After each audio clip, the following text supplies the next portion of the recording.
Welcome to the Everything Else podcast, right here on YouTube. I am your host, Money Mike, and today on the Everything Else podcast, I guess in honor of the NBA Draft that was held a couple of days ago, we're going to talk about the draft, but not the NBA Draft, because on July 19th, the WWE is having their own special draft coming up. And it's quite interesting that they're calling it a draft, but they haven't necessarily used the term brand extension like they originally did when they first had the draft in 2002. But that's essentially what this is. It's the brand extension part 2. Superstars are going to be exclusive to Raw. Superstars are going to be exclusive to SmackDown. Okay, let me explain first. For any new wrestling fans out there, and if you don't have the network and you haven't seen how the original brand extension was in the draft and how it worked previously, after the entire horrible big what if invasion angle in 2001, the WWE basically had all these contracts from WCW and ECW. WWE ended up having all these guys, and it was kind of like, well, what do you do with them? Do you kind of see where we're at right now? Kind of see what's going on here, right? Kind of the same issue in 2016, except this time it's with NXT, not WCW and ECW, because WWE right now has so much good talent in NXT that are going to be caught up. Apparently, from other reports, NXT is supposed to get rated in this draft, and we're going to see Finn Balor, Bayley, American Alpha, maybe Samoa Joe, who knows. But NXT is going to lose some guys, and they're going to lose a lot of talent. And we've seen the call-ups the last couple of years. Paige. You look at Tyler Breeze, you look at Baron Corbin this year, Enzo and Cass, the Vaudevillains. You look at all the talent that NXT has lost throughout the years with them coming up to the main roster. Now the WWE has all this talent on Raw and SmackDown, and all this talent on NXT that's going to be coming up to the main roster, and they just don't know what to do with them.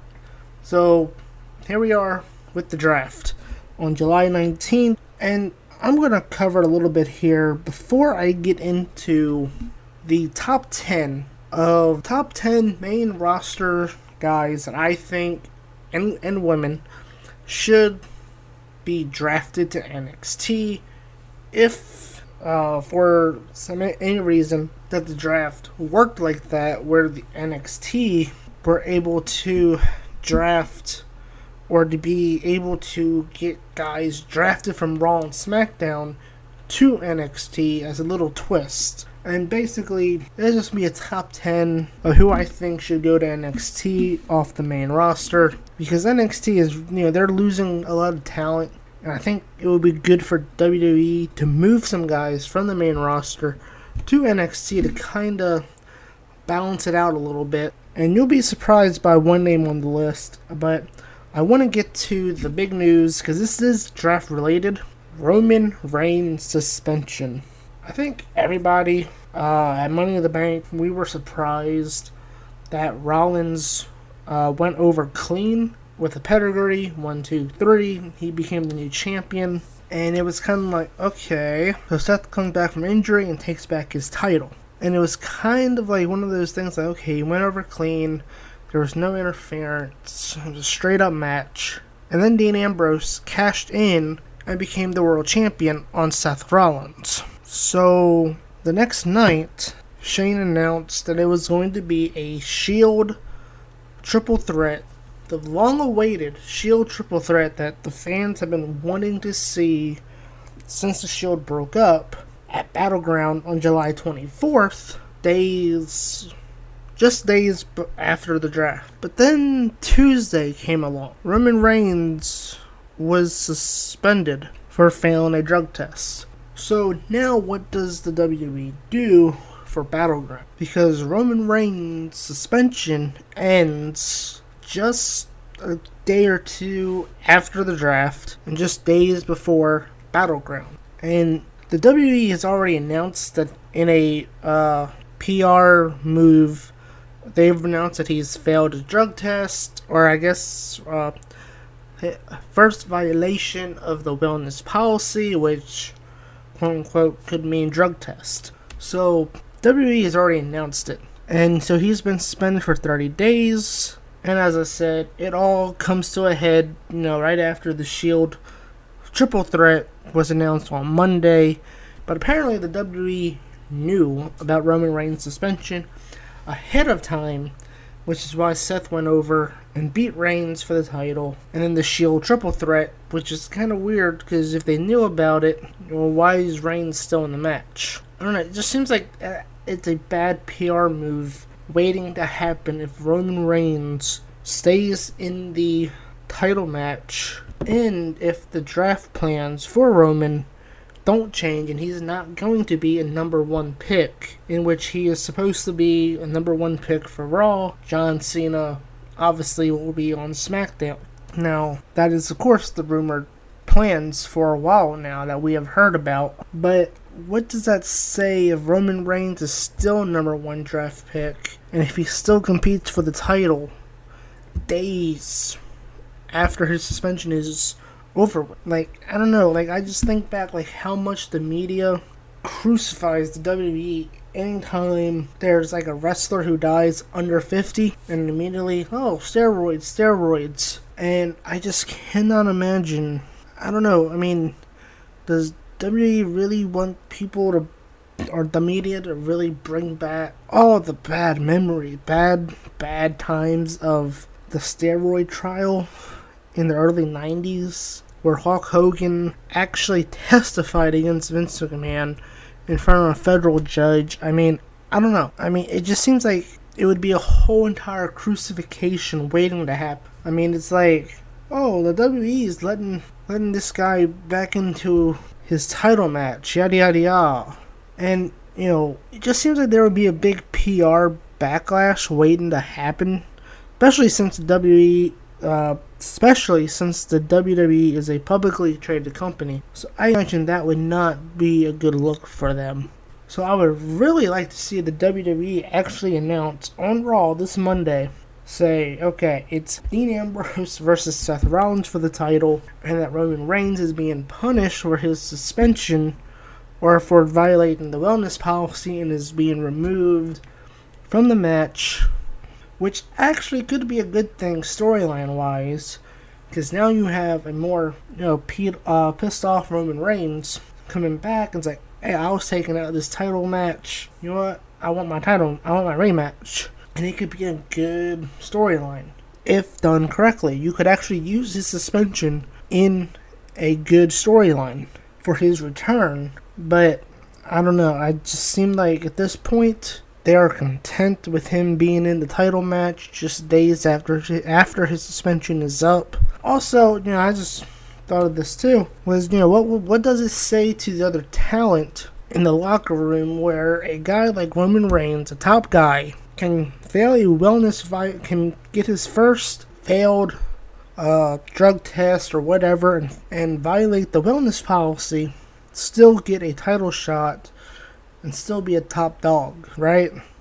If this was a Zack Ryder, a mid-carder, or somebody NXT, what would have happened? If Roman Reigns gets special treatment out of this, where he's still going to be the top dog and everything, what kind of message does that send to the locker room, to the rest of the locker room, that you can fail a drug test and not lose your spot and essentially not be punished for it, right? So, the WWE really is just asking for backlash from all sides.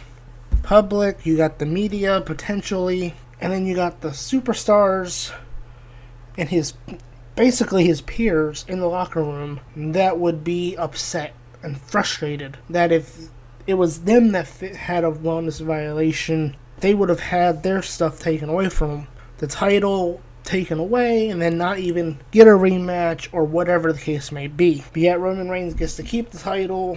I mean, he lost the title, but he gets to get his rematch for it regardless. So, I don't know. That's my thoughts on Roman Reigns' suspension. Hopefully the WWE does the right thing and removes him from the triple threat match. And maybe, just maybe, this would allow the Shield triple threat match to happen on a bigger stage. Say, WrestleMania 33. Anyway, I want to get to the bulk of this video now. The top 10. If the draft worked in reverse and main roster guys could go to NXT, could be drafted to NXT, I think you guys would be very interested in this list. Hopefully you guys like it. If you do, leave your comments below. Tell me, was I right in this list, or was there somebody that I forgot that should go down to NXT? Let me know in the comments below. Very first one, Bo Dallas. What can you say? When he was in NXT, he was a serious heel character. And he came up and he had this whole Bo Leave thing. And I think that really killed him. Because if you watch the early days of NXT on the network, when Bo was the champion and Neville won it from him, and Bo Dallas actually was taken seriously as a heel in NXT, and then the writers just completely screwed him up on the main roster, and now he's in the social outcast, and it's like, it's amazing. It's amazing how screwed up the writers are in the WWE. Bo Dallas had potential, and he moved up to the main roster and became a joke. I mean, he was a former NXT champion. And I think going back to NXT would allow Bo Dallas to kind of regroup. It would allow the WWE to regroup reshape his character a little bit and maybe make him more serious. And you know, there's this whole thing in NXT right now about becoming the first two-time everything, right? The Revival just became the first two-time NXT Tag Team Champion. Sami Zayn, before he went to the main roster, talked about how he wanted to be the first ever two-time NXT champion. And Finn Balor talked about that in his feud with Samoa Joe. So it kind of works out pretty good because there's now Bo Dallas can go back. And he can say that, well, you know what, he looks at going back to NXT as a revival for him in the sense of now he can become the first two-time NXT champion, whatever the case may be. I guess there's not in any particular order here, so I guess I really shouldn't say number 9. But this is kind of a tag team here, so this is two superstars at once. And this is basically the Shining Stars. I mean, Epico and Primo. It's sad when the writers of the WWE can constantly come up with gimmicks for them, but yet have nothing for guys like Cody Rhodes, Wade Barrett, and Damian Sandow. That's amazing. So the Shining Stars is not getting over. Basically, I think at this point, I think they're going to end it. But I think it would have worked better if they were in NXT first. And I think if you draft them, so to speak, to NXT, the gimmick works because they're talking about Puerto Rico and how great it is. Well, Florida, hello, NXT in Orlando. The weather is always nice there, and it's similar to Puerto Rico. And it's like, duh. Put them on NXT and let them kind of call it their home away from home. I mean, there's so much there. I think it would allow the main roster crowd, they don't like it. But I think if you try them in NXT and see what they do in front of an NXT crowd, that would be something of whether or not this gimmick would work long term or not. Another tag team on this list. Basically, like I said, this goes back to the whole two-time thing. I know the Revival is now the two-time tag team champions, but it would work because at one point the Ascension was one of the greatest tag teams in NXT. And ever since they went to the main roster, Vince McMahon, for some reason, decided, hey, let's paint them up like the Road Warriors. And that's pretty much been the whole entire thing. They've been doomed from the start. You know, they didn't get the same treatment that Enzo and Cass and the Vaudevillains got. So the Ascension is essentially, they're nowhere to be seen on Raw and SmackDown right now. And this kind of goes back to what I said before about the original draft, where the WWE had so much talent they had to do the draft and do the brand extension to allow the stars to be able to shine on each show. And for the Ascension, I think they just got lost in the shuffle on the main roster.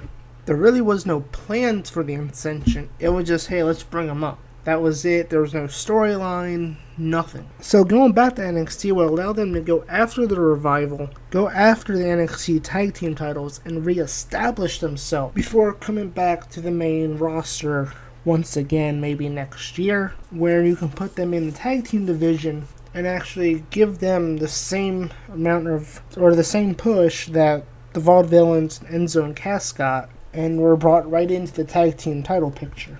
The first woman on this list, and actually the only one on this list, because I couldn't really think of anybody else, and that's Summer Rae. And I'll go ahead and do this now. Fandango's on my list as well. Here's the thing, like I said, this is a hypothetical. If the WWE wanted to do this draft right, and NXT guys could come to Raw and SmackDown, well, why can't Raw and SmackDown main roster guys go to NXT? So this is just a hypothetical thing. I don't know. Maybe it does work like that, and we'll see some main roster guys be drafted to NXT. But Summer Rae and Fandango are on this list, and not to repair them up, but I think because Fandango, he needs a reboot. He needs to wipe away the Fandango character. Start over, give him a new gimmick, something. He needs to start over. I mean, fans are just not buying into him. They tried to change his gimmick, but that didn't work. So, maybe give him a new gimmick. I don't know. As for Summer Rae, I think there's a lot of missed potential with Summer Rae.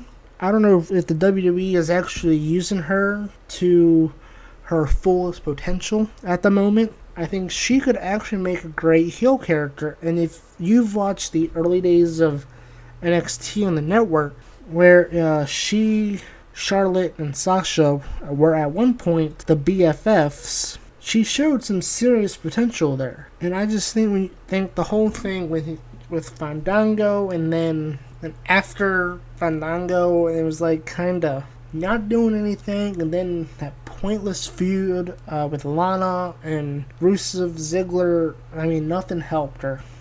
That didn't help her either. And I think when you look at a time now when you look at maybe Bayley, well, Bayley will be coming up to the main roster through the draft. I'm pretty sure of that. But they need somebody to replace her. And they need some veteran talent. And I think having Summer Rae there would actually be able to help. Since she's been around for a while, she can help the new talent out. She can help the new, younger female talent. Also enhance them a little bit also. So she can be an enhancement talent. Maybe she can help with Carmella, Asuka, things of that nature. I think that would be a good place for her, because when you got Bayley, eventually Carmella's going to come up. Nia Jax, Asuka's eventually going to come up. I mean, there's just going to be no room for Summer Rae on the main roster on Raw and SmackDown, even with the brand extension. So going to NXT would allow her to kind of redefine her character, and it would allow her to shine more so than she is now on Raw and SmackDown. Tyler Breeze. Funny. Weird. I forgot about this. At one point, she was actually paired up with Tyler Breeze, who was another lost cause on the main roster after he was called up. Thrown into his feud with Dolph Ziggler, and okay, I can actually understand that. It kind of works. But he's gone nowhere with that. He's gone nowhere. And it's sad. So I think he's another guy that should go back to NXT, because essentially there's no room on the main roster. I mean, you consider the additions that are going to happen through the draft, there's just no room. And having some guys that have been in NXT before, like the Tyler Breeze, the Ascension, Bo Dallas, go back to NXT, kind of create a veteran presence against the new talent that's coming into NXT. So that would be a good mix. I like that idea a lot. Apollo Crews is another one. I think he came up way too early. I mean, I know even if there was no plans for him to be NXT champion, I think it was way too early to call him up. He's in this pointless feud with Sheamus, and it makes zero sense whatsoever. I mean, he could still be in NXT. I mean, he could have feuded with Samoa Joe for the title after Finn Balor left. in which I think that's going to be Nakamura now, but still, Apollo could have filled in a void to kind of lead up to Samoa Joe versus Shinsuke Nakamura. But Apollo Crews, I think he came up too early, and with more NXT guys supposed to come up, I think he's going to get lost in the shuffle, and going back to NXT would be the best for him. And as I said, the Ascension, the Shining Stars, there's just no room on the main roster. I think you look at American Alpha, the Revival, eventually is going to come up. Maybe they'll be drafted, who knows. But I just think there's so much right now in terms of room, limited room available in the main roster, that I think it would help if some guys went to NXT for the meantime. And I think that you guys would be surprised by my final guy on this list. My final guy on this list here. And I know you're going to put in the comments, no, it ain't going to happen, right? Yeah, I know it's not going to happen. Like I said, hypothetically, if the WWE Draft worked the opposite, where main roster talent could go to NXT, what better than Dolph Ziggler, who right now cannot even get out of a feud with Baron Corbin, a former world champion, go to NXT and kind of redefine his character. At least on NXT, Dolph Ziggler would be able to showcase his wrestling skills a bit more, plus work with the younger talent in NXT. He would be a good face of NXT as well as a champion. Right now, creative just does not know what to do with Dolph Ziggler. They don't know how to book him. They don't know what to do with him storyline-wise. He's booked in these random feuds. And Dolph Ziggler going to NXT would allow him to kind of showcase A, his wrestling skills, B, why the WWE put the world title on him in the first place, twice I should add, and reestablishes him before coming back to Raw and SmackDown as a serious, credible threat. Because, again, you just have so much talent right now, and you gotta move some guys to NXT to kind of balance out the talent that NXT is losing, and kind of give them talent to gain in the process. And Dolph Ziggler would be the key piece to it, as you could really center NXT around Dolph Ziggler as a good building block for somebody that can put over a new heel, or whatever the case may be. And you could really showcase Dolph Ziggler and really have him, if you have him as a face, he could put over a new young top heel. If he's a heel, he can put over a new red hot baby face. So it works both ways. Again, hypothetically, if the draft worked that way and main roster guys could be drafted to NXT, that is my top 10 list of guys who I think should go to NXT, or should be drafted to NXT in this hypothetical scenario. Bo Dallas, Epico and Primo, the Shining Stars, the Ascension, Summer Rae, Tyler Breeze, Fandango, Apollo Crews, and Dolph Ziggler.